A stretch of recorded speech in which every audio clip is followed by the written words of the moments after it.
அனைவருக்கும் என் அன்பு வணக்கங்கள். நம்ம வீடியோவில் சந்திச்சு ரொம்ப நாள் ஆயிடுச்சு இல்லையா? நிறையா எழுத்துக்கள் மூலமாக தான் சந்திச்சிட்ருக்கோம். வீடியோ மூலிமா சந்திச்சு ரொம்ப நாள் ஆயிடுச்சு. பல காரணம் இருக்கலாம். மறுபடியும் காரணம் சொல்லி நான் உங்களை போர் அடிக்க விரும்பலை. ஸோ நேரடியாக நம்ம விஷயத்துக்கு போயிடலாம்.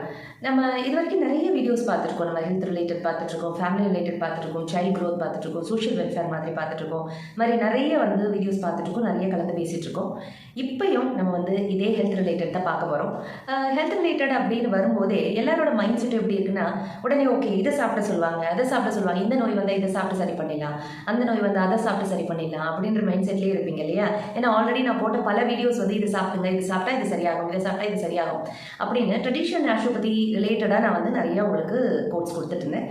பட் ஆல்டர்னேட்டிவ்லி பல விஷயங்களை பார்த்தோம் அப்படின்னா, இது எல்லாமே தற்காலிகமான நிவாரணம் மட்டும்தான் அப்படிங்கிறது தான் இங்கே நான் சொல்லிக்க வேண்டிய ஒரு விஷயம். அது எந்த மாதிரியான மருத்துவமாக இருந்தாலும் சரி, அதுவே உணவை மருந்து அப்படிங்கிற கொள்கை இருக்கிற இந்த ட்ரெடிஷ்னல் நேச்சுரோபதியாக இருந்தாலுமே சரி, அந்த நேரத்தில் தற்காலிகமாக நிவாரணம் கொடுக்குமே ஒழிய இது பெர்மனண்ட்டான கியூர் கிடையாது அப்படிங்கிறத நீங்கள் தெளிவாக புரிஞ்சுக்கோங்க. ஆக்சுவலி உடம்பு பார்த்திங்க அப்படின்னா நமக்கு பல ஸ்டேஜில் பல விதமான பனிஷ்மெண்ட்ஸ் கொடுத்துக்கிட்டு தாங்க இருக்குது. ஏன்னா நம்ம அன்றாடம் வாழ்க்கையில் பார்த்திங்க அப்படின்னா நிறைய தவறுகளை பண்ணுறோம்.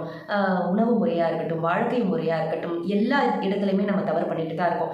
இன்றைக்கி உணவு முறை அப்படின்னு சொன்னோடனே நம்மளோட மைண்ட் எப்படி யோசிக்கும் அப்படின்னு பார்த்திங்க அப்படின்னா, ஒருவேளை இன்ஆர்கானிக் ஃபுட் சாப்பிட்றதுனாலையோ, ஒருவேளை பெஸ்டிசைட்ஸ்னால வந்துருச்சோ, ஒருவேளை நம்ம பரோட்டா சாப்பிட்றதுனால, டெய்லி நைட்டில் பரோட்டா சாப்பிட்றதுனால வந்துருச்சோ, இல்லை டெய்லி டீ குடிக்கிறதுனால வந்துருச்சோ, இல்லை தேவையில்லாத பழக்கங்களால் வந்துருச்சோ அப்படின்னு சொல்லிட்டு நம்மளோட எண்ணத்தை அந்த மாதிரி தான் இன்னைக்கு மடைமாற்றி விட்டுருக்காங்க. டேக் டைவர்ஷன், ஓகேங்களா? மடைமாற்றி விட்டதுனால இன்னைக்கு நம்மளால் உண்மையான நிலை என்ன அப்படிங்கிறத புரிதல் இல்லாமல் நம்ம இன்னும் கடந்து அப்படியே போய்கிட்டு இருக்கோம்.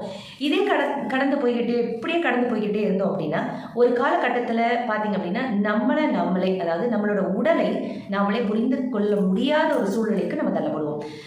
ஆல்ரெடி அப்படி தான் இருக்கும். கிட்டத்தட்ட பார்த்தீங்க அப்படின்னா 75% நம்மளோட உடலை பற்றிய புரிதல் நமக்கு இல்லைங்க. ஏதோ மார்னிங் ஆனால் மோஷன் வரும் அப்படிங்கிற புரிதல் இருக்குது, யூரினேஷன் வரும் அப்படிங்கிற ஒரு புரிதல் இருக்குது, பசிக்கும் அப்படிங்கிற ஒரு புரிதல் இருக்குது. அவ்வளோதானே ஒழிய ஒரு தூக்கம் வந்தால் தூங்கணும் அப்படிங்கிற அந்த புரிதல் இருக்குது. இன்றைக்கி தூக்கம் வந்தால் தூங்கணுங்கிற புரிதலை தாண்டி இந்த தூக்கத்தை கலைக்கிறதுக்கு என்னென்ன செய்யலாம் அப்படிங்கிற மைண்ட் செட் மாறிக்கிட்டே இருக்குது.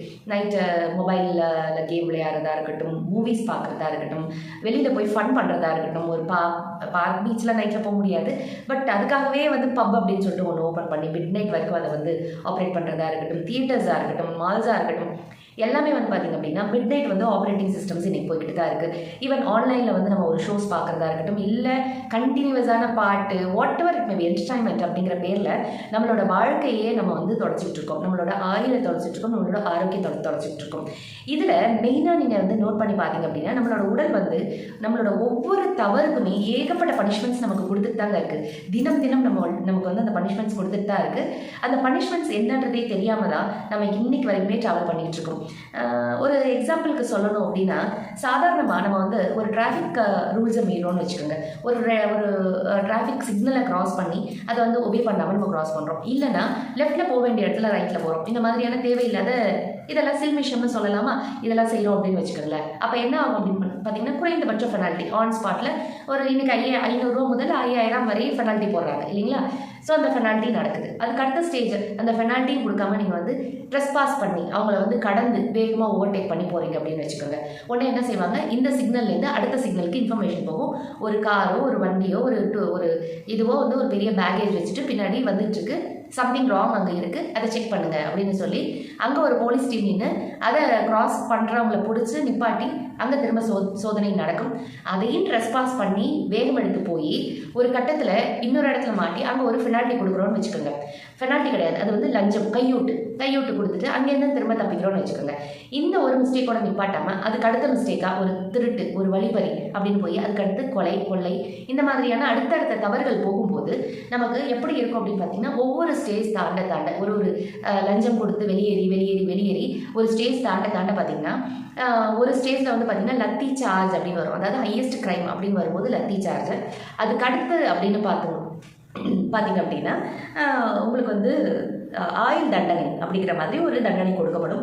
அதுக்கு அடுத்த தண்டனை அப்படின்னு பார்த்தீங்க அப்படின்னா சென்டென்ஸ் டு டெத் அப்படிங்கிற மாதிரியான அடுத்தடுத்த ஸ்டேஜுக்கான தண்டனை இதுதான் இல்லைங்களா. இதே ட்ரெண்டை தாங்க உடலும் ஃபாலோ பண்ணுது. நம்மளோட உடல் பார்த்தீங்க அப்படின்னா நம்ம பண்ணுற பலவிதமான தவறுகளை, நம்மளோட சிறு வயதுலேருந்து பலவிதமான தவறுகளை தொடர்ந்து மன்னிச்சுக்கிட்டே இருக்குது. நம்ம உடலை மாதிரி நம்மளை மன்னிக்கிற ஒரு விஷயம் வந்து உலகத்தில் வேறு எதுவுமே கிடையாதுங்க.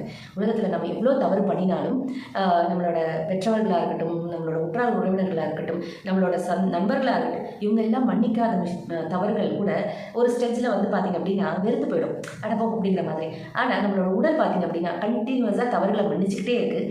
அதே நேரத்தில் தண்டனைகளையும் அப்பப்போ சின்ன சின்னதாக வழங்கி ஓரளவுக்கு உங்களை சேஃப்டி பண்ணிக்கிட்டே தான் இருக்குது. ஆனால் அதையும் மீறி நம்ம என்ன பண்ணுறோம் அப்படின்னு பார்த்திங்க அப்படின்னா இந்த உடலுக்கு ஒன்றுமே தெரியாது, நாம தான் வந்து மிக மெத்த படித்தவர்கள், நம்ம வந்து நிறைய டிகிரி ஹோல்டர்ஸா FRCS பண்ணிட்டோம், மிகப்பெரிய கோல்டு மெடலிஸ்ட் ஆகிட்டோம், ஃபாரின் ரிட்டர்ன் ஆகிட்டோம், நமக்கு வந்து எல்லாமே தெரியும், நம்ம போயிட்டு ப்ரௌஸ் பண்ணி பார்த்தோம் அப்படின்னாலே எந்த நோய்க்கு எந்த மாதிரியான மருத்துவம் நமக்கு தெரிஞ்சிடும், அதை வச்சே நம்ம இந்த உடலை காப்பாத்திடலாம் அப்படின்னு நினைச்சிட்டு இருக்கோம்.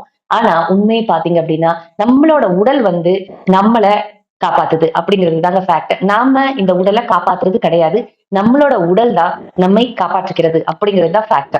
இதுல பனிஷ்மெண்ட் அப்படின்னு பார்த்தோம் இல்லைங்களா, சின்ன சின்ன பனிஷ்மெண்ட்ல ஆரம்பிச்சு பெரிய பனிஷ்மெண்ட் அப்படின்னு போகும்போது இதுல லத்தி சார்ஜ் அப்படின்னு சொன்ன இல்லைங்களா. லத்தி சார்ஜ் அப்படிங்கிறது வேற ஒண்ணும் கிடையாதுங்க, உடல்ல அங்கங்க தோன்றும் வலி இருக்கு இல்லைங்களா, மூட்டு வலி, கை கால் வலி, முதுகு வலி, pain, hip pain, back pain, அப்புறம் தலைவலி, கண் வலி, இந்த மாதிரி காது வலி, இந்த மாதிரி எந்த மாதிரியான வலிகளா இருந்தாலுமே அது வந்து பாத்தீங்க அப்படின்னா லத்தி சார்ஜுக்கு ஒப்பானது சரிங்களா. அதுக்கு அடுத்து ஆயுள் தண்டனை அப்படின்னு சொல்கிறோம் இல்லைங்களா. அந்த ஆயுள் தண்டனை அப்படின்னா என்ன பார்த்தீங்கன்னா பெட் ரிடன் அப்படின்னு சொல்கிறோம் இல்லைங்களா, பெட் ரிடன். அதுக்கப்புறம் அவங்களால சுயமாக எந்த ஒரு வேலையும் செய்ய முடியாது. அடுத்தடுத்து பார்த்தீங்க அப்படின்னா அவங்க கூட இருக்கவங்க தான் அவங்களுக்கு சப்போர்ட்டிவாக இருக்க வேண்டிய ஒரு சூழ்நிலைக்கு ஆளாக்கப்படுவார்கள். இதுதான் பெட் ரிடன் அப்படின்னு சொல்லுவோம். இதுதான் ஆயுள் தண்டனை சரிங்களா. அதுக்கு அடுத்த ஸ்டேஜ் அப்படின்னு பார்த்தீங்கன்னா சென்டென்ஸ் டு டெத். இந்த ஆயுள் தண்டனையிலையும் சரியாக நம்ம உடலை நம்ம பார்த்துக்கல அப்படின்னா அடுத்த கட்டம் அப்படின்னு பார்க்கும்போது அதுதான் சென்டென்ஸ் டு டெத். எங்கே நின்னாலும் நின்று மேனிக்கு இறந்து போகிறது, திடீர்னு பார்த்தீங்கன்னா எங்கே பார்த்தாலும் அங்கங்கே இறந்து போயிட்டாங்க, இதாகிடுச்சு அதாயிடுச்சுன்னு ஏதோ ஒரு நியூஸ் வந்துகிட்டே தான் இருக்கு இல்லைங்களா. ஒரு நாளைக்கு குறைந்தபட்சம் இந்த மாதிரி சடன் டெத் இன் யங் ஏஜ் அப்படின்னு சொல்லப்படக்கூடிய நியூஸ் இன்னைக்கு வந்து பார்த்திங்கன்னா பரவலாக கண்டினியூஸாக வந்துக்கிட்டே தான் இருக்குது. இது ஏன் இந்த மாதிரி நடக்குது அப்படின்னு பார்த்தீங்க அப்படின்னா நம்மளோட உடலுக்கான புரிதலை நம்ம சரியாக புரிஞ்சுக்கிறது இல்லை, நம்ம உடல் கூறும் மொழியை நம்ம சரியாக புரிஞ்சுக்கிறது இல்லைங்க. நம்ம வந்து எந்த மொழி முதல் மொழி அப்படின்னு சொல்லிட்டு இன்னைக்கு வரைக்கும் மிகப்பெரிய ஒரு போர் நடந்துக்கிட்டே தான் இருக்குது, மொழி போர் நடந்துக்கிட்டே தான் இருக்குது இல்லைங்களா. ஆனால் எல்லாத்துக்கும் முன்னோடியான ஒரு மொழி அப்படின்றது ஒன்று இருக்குது. அந்த மொழி தான் இந்த உடல் நம்மிடம் பேசிக்கொண்டே இருக்கும், தொடர்ந்து பேசிக்கொண்டே இருக்கும் அந்த மொழி. அந்த மொழியை நாம் அறிந்ததே கிடையாது, அறிந்து கொள்ள முயற்சித்ததும் கிடையாது. அதாவது கிட்டத்தட்ட ஒரு 100-150 வருட காலமாக அப்படின்னு வச்சுக்கலாம். ஒரு 150-200 வருட காலமாக பார்த்தீங்க அப்படின்னா யாருமே நம்மளோட உடல் கூறும் மொழி என்ன அப்படிங்கிறதையே புரிஞ்சுக்கிறதுக்கு நம்ம ரெடியாக இல்லை. இதை சரியாக புரிஞ்சுக்கிட்டோம் அப்படின்னா நம்மளோட உடலோட நம்மளால் கம்யூனிகேட் பண்ண முடிஞ்சுது அப்படின்னா ஆட்டோமேட்டிக்காக எந்த ஒரு உடல் உபாதைகளிலிருந்தும் எந்த விதமான நோய்களிலிருந்தும் தீர்க்கவே முடியாது, எந்த மருத்துவத்தாலையும் தீர்க்கவே முடியாது அப்படின்னு சொல்லப்படுற நோய்களிலிருந்தும் அழகாக விடுபட்டு வெளியில் வந்து ஆரோக்கியமாக கடைசி நாள் வரைக்கும், கடைசி மூச்சு உள்ள வரைக்கும் மிக மிக ஆரோக்கியமாக வாழ முடியுங்க. ஆரோக்கியம் அப்படிங்கிறது சாதாரணமாக கிடைக்கிற விஷயம் கிடையாது, நிறைய நம்ம அதில் கான்சன்ட்ரேட் பண்ணி எடுத்துகிட்டு வர வேண்டிய ஒரு விஷயம். இது மட்டும்தான் நமக்கு வந்து கடைசி வரைக்கும் கை கொடுக்கும், வேறு எதுவுமே கை கொடுக்காது. எவ்வளோ பணம் இருந்தாலும் களவாடிட்டு போயிடலாம், அறிவு இருந்தாலும் எந்த அளவுக்கு அப்படிங்கிறது கற்றது கைமண் அளவுக்கு மட்டும்தான். ஆனால் ஆரோக்கியம் அப்படிங்கிறது நம்மளோட உடல் சார்ந்தது, நம்மளோட உள்ளம் சார்ந்தது இல்லைங்களா. உடலின் நோய் மனதிலும், மனதின் நோய் உடலிலும் ஆரம்பிக்குது அப்படிங்களா. ஸோ நம்ம உடலில் எவ்வளோக்கு எவ்வளோ நோய்வாய்ப்படுறோமோ அவ்வளோக்கு அவ்வளோ மனசு வருத்தப்பட ஆரம்பிக்கும். நீங்களே நோட் பண்ணியிருப்பீங்க, நம்ம வந்து உடம்பு சரியில்லை அப்படின்னா ஒரு இடத்துக்கு போகணுன்னாலே கஷ்டமாக இருக்கும். என்னடா இந்த ஒரு பிரச்சனை இருக்குது, இதை வச்சுட்டு நம்ம எப்படி 4 பேருக்கு முன்னாடி போக முடியும் அப்படிங்கிற அந்த சங்கோஜ நிலை இருக்குது பார்த்தீங்களா. இதுதான் மனநோய் அப்படின்னு சொல்லி குறிப்பிடுறோம். அதே மாதிரி நம்ம மனசில் ஒரு கவலை ஏற்பட்டுச்சு அப்படின்னா ஆட்டோமேட்டிக்காக நமக்கு பசி எடுக்காது. இது வந்து மனதின் நோய் உடலிலும். இது வந்து நான் உங்களுக்கு சிம்பிள் எக்ஸாம்பிளாக சொல்லி காட்டுறேன்.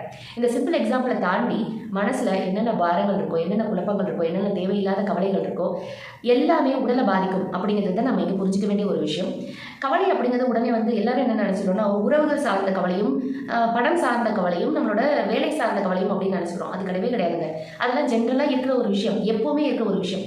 ஆனால் குழப்பம் அப்படின்ற ஒரு மனநிலை இருக்குது பார்த்தீங்களா, இது சரியா இது சரியா, இது கரெக்ட் இது தப்பா இது சரியா அப்படிங்கிற அந்த குழப்ப நிலை இருக்குது பார்த்தீங்கன்னா, எது சாப்பிட்டா சரி, எது சாப்பிட்டா நோய் வராது, இது குடிக்கலாமா இது குடிக்கக்கூடாதா, இந்த தண்ணி நல்லதா இந்த தண்ணி நல்லது இல்லையா, அப்போ எல்லாமே இனிமேல் வர காலம் ஃபுல்லாகவே விஷமாவே இருக்கே, இப்போ இந்த அரிசி வேணாம் அப்படின்னு சொல்கிறாங்க, அடுத்து இன்னொரு அரிசி ரிலீஸ் பண்ணுறாங்களே, அப்போ இதுலேயுமே விஷம் இருக்கே, அப்போ இது சாப்பிட்டா சரியாகுமா சரியாகாதா, அப்போ இது சாப்பிட்றதுனால இன்னும் என்னென்ன நோய் வரப்போகுதோ, இவ்வளோ பெரிய குழப்பங்கள் இருக்குது பார்த்தீங்களா.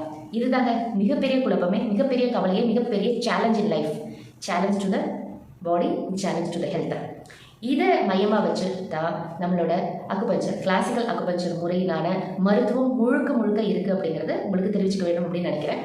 இது வந்து பார்த்தீங்க அப்படின்னா கிட்டத்தட்ட 6000 வருடத்திற்கும் பழமையானது. கல் தோன்றி மண் தோன்றின்னு சொல்கிறோம் இல்லைங்களா, இந்த கல் தோன்றி மண் தோன்றி தோன்றா முன் தோன்றிய அப்படிலாம் கிடையாதுங்க. கல் தோன்றி மண் தோன்றிய நாளிலிருந்து இருக்கும் மருத்துவம் அப்படின்னு தான் சொல்லணும். ஏன்னா முதல்ல இந்த அக்குபஞ்சர் மருத்துவத்தை பார்த்தது அப்படின்னு பார்த்தீங்கன்னா சிறு சிறு கல்கள் துணை கொண்டும் சிறு சிறு கட்டைகள் துணை கொண்டும் மட்டும்தான். இன்றைக்கி தான் ஊசி அப்படிங்கிற ஒரு விஷயத்தை கொண்டு வந்திருக்காங்க. அதுக்கு முன்னாடி ஊசிங்கிற விஷயம் கிடையாது.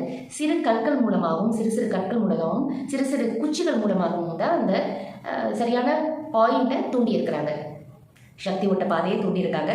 ஸோ உடம்பில் இருக்கும் சக்தி ஓட்ட பாதை சீராகும் போது எந்த மாதிரியான நோய்கள் ஆல்ரெடி நம்ம நிறைய அக்குமுலேட் பண்ணி வச்சுருப்போம், ஏகப்பட்ட நோய்களை அக்குமுலேட் பண்ணி வச்சுருப்போம், ஏகப்பட்ட தேவையில்லாத கழிவுகளை அக்குமுலேட் பண்ணி வச்சுருப்போம். இந்த நோய்களை இந்த கழிவுகளை வெளியேற்றும் முறையை செய்யும்போது பார்த்தீங்க அப்படின்னா நம்ம சில தண்டனைகளை அனுபவிக்க வேண்டியிருக்கும். அந்த தண்டனைகளிலேருந்து சேஃபாக நம்ம எஸ்கேப் ஆகி வர்றது எப்படி, சேஃபாக வந்து அதை கடந்து வர்றது எப்படி அப்படிங்கிறதையும் நாங்கள் சொல்லிக் கொடுத்து அதுக்கு தகுந்த மாதிரியே ட்ரைனிங்கும் கொடுத்து அதுக்கு தகுந்த மாதிரி ட்ரீட்மெண்ட்டும் கொடுத்து அவங்கள சக்ஸஸ்ஃபுல்லாக வெளியில் அனுப்புறது தான் இந்த அக்குபஞ்சரோட முழுமையான நோக்கமும் கூட.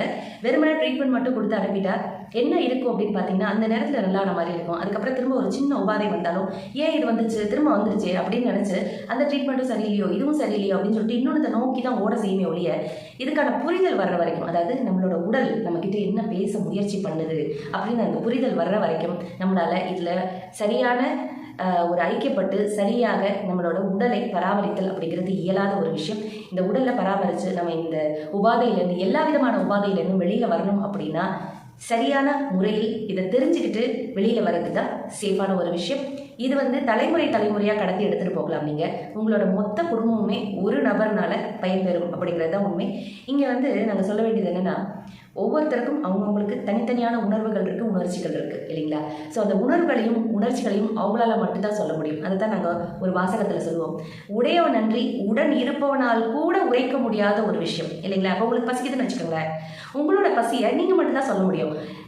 என் பிள்ளையோட பசி கூட நான் சொல்ல முடியாது. என் பிள்ளைக்கு இவ்வளோ பசிக்குது, என் பிள்ளைக்கு 2 இட்லி சாப்பிட்ற அளவுக்கு பசிக்குது, என் பிள்ளைக்கு 4 இட்லி சாப்பிட்ற அளவுக்கு பசிக்குது அப்படின்னு கூட நான் சொல்ல முடியாது இல்லைங்களா. அப்போ யாரால ஒவ்வொருத்தரோட பிளேட்டை டிசைட் பண்ண முடியும்? நீங்கள் வந்து இத்தனை கிராம் சாப்பிடணும், இத்தனை கிலோரிஸ் சாப்பிடணும், இவ்வளோ சாப்பிடணும் அப்படிங்கிறத யாரால டிசைட் பண்ண முடியும்? யாராலையும் முடியாதுங்க, அவங்கவுங்களால மட்டும்தான் முடியும். அதனால இந்த உடலை பற்றி, இந்த உடல் சொல்லும் மொழியை பற்றி அறிந்து கொள்ளுங்கள், தெரிந்து கொள்ளுங்கள், புரிந்து கொள்ளுங்கள், வெற்றியடைங்கள். நன்றி, வணக்கம்.